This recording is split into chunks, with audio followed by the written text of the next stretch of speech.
dal leen ak jàmm ñu xëy tàqan yi yéenekaay xëyndoo tàmbale ko le quotidien yéenekaay dikkaat na ci audit naka jëm ci eau ak assainissement la cour fait des comptes jàpp leen naka yéenekaay bi ne SONES moom mu dafa fees dell ak i bor contrôleur nag waaye yéenekaay bi ne ñu ngay jéem a contrôler ngir fexe rek ba jeexal naka li nga xamante ni ci moo di gratuité ndox foofee ca Touba yéenekaay bi le vrai journal la dikkaat naka ci budget 2023 foofee ci assemblée nationale ne naka mbiri sérieuse naka tàmbale nañu yéenekaay bi ne naka danañu tàmbale naka voté li nga xamante ni ci moo di budget atuma 2022 naka yéenekaay bi mesure jour dikkaat naka ci suspense jëm ci ligne Dakar Cotonou Douala Libreville Air Sénégal fait marche arrière jàppale nag bépp vente bi nga xamante defoon na ko ci noonu xam nag loolee nag ñu ngi ko tàmbale delloo seeni borom ndax ay pression yoo xamante ni ñoo ngi xeenaat rek ci nga xamante ni moo di wàllum rentabilité lu ñu mel naka moo tax ñu daal di dàkkal loolee Vox Populi dikkaat naka ci forum de Dakar naka jëm ci paix ak sécurité au-delà naka ci grand enjeu yi Macky naka moo ngay dikkaat nag ci li nga xamante ni moo di wàllum réseaux sociaux yi Macky Sall naka dal na leen bu baax a baax nee na ñi nga xamante ñoo nekk ci réseaux sociaux yi di def naka su noonu bu yeboo ñu xam ne naka mu yéex wala mu yàgg naka dinañ leen teg loxo ñoom ñëpp nag loi de règlement jëm nag ci DPG naka jàpp leen opposition moom moo ngay pressé bu baax a baax Amadou Ba ndax boobu ak léegi ñu ngi koy xaar fi mu ne nii naka la ñu bëgg rek mooy mu yëy yàbbi ci nag l'évidence yéenekaay dikkaat naka ci échange téléphonique bi nga xamante ni moo dox ci diggante ñaari président yi di Abdou Diouf ak Abdoulaye Wade lépp li nga xamante ni Abdoulaye Wade ak Abdou Diouf wax nañ ko naka ci boobu Macky nag yéenekaay bi xëy na koo taxañ yi ci biir yéenekaay bi naka président Mame Diop naka yéenekaay bi xëy samp ab laaj ci moom ne ndax am na charisme ngir rek contenir li nga xamante ni moo di opposition bi Birame Souleye Diop nag bu yeewee askan wi la muy sàkku rek moo di ab transparence boo xamante ni si daanu ko mën a amal foofee ci assemblée nationale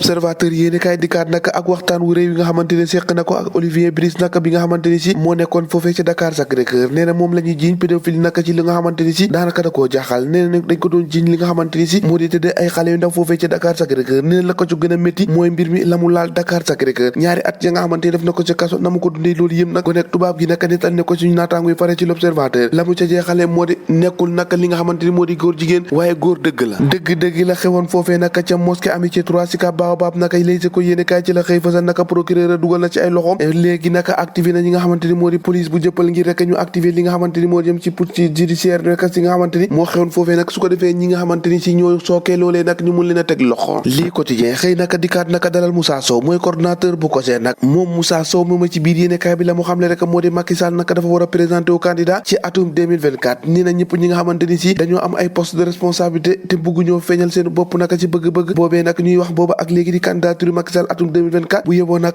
ñu xam ne dañoo war a dem abal ñu li Macky Sall bëgg mu abal ñu kay moo di li nga xamante ni si mooy am ci réseaux sociaux yi naka jàpp leen Macky ni ki démb ci ndaje ma nag yëkkatiwaat na ay kàddu jëm ca ñooñu naka te ñu xam ne bu yeboo ñu xam ne ñi nekk ci réseaux sociaux yi di saaga nit ñi naka tôt ou tard dañ leen découvrir jàpp leen teg leen ci yoon cey loolu Macky ak réseaux sociaux yi tribune sport di kaat naka ci li nga xamante ni moo di wàccaayu Qatar naka foofee ci atum 2022 yéenekaay bi naka ka ma koy dala mooy jëwriñ bi ngàlloo lépp lu jëm ci tàggat yaram di Yankhoba Diattara la mu xam ne rek moo di délégation boo xamante ni 327 membres yu war a dem foofee ca Qatar rek ngir gunge ji gaynde yi ba tey ci wàllum tàggat yaram fédération sénégalaise bu basket naka Yankhoba Diattara indiwaat nag ki nga xamante ni moo di président Baba Tandian ci biir nag yéenekaay bi di réew mi sport naka moo ko xëy fësal naka ñu fësal leneen ci wàllum lamb naka Siteu Papa Sow ni ki juróom-benn fan ci weeru novembre ultime bataille verbal boo xamante ni ki tey lañ ko war a amal maanaam seenu face à face bu mujj boo xamante ni si ni ki tey ji lañ ko war a amal waaye naka ci Qatar googee ñuy waajal naka jàppale Yankhoba Diattara la mu xamle rek moo di ab budget 14 milliards boo xamante ni si teg nañ ko jusqu'en finale kon gaynde xiiru moo leen war ñoo ko déggandoo jàngeen jëf ba ëllëg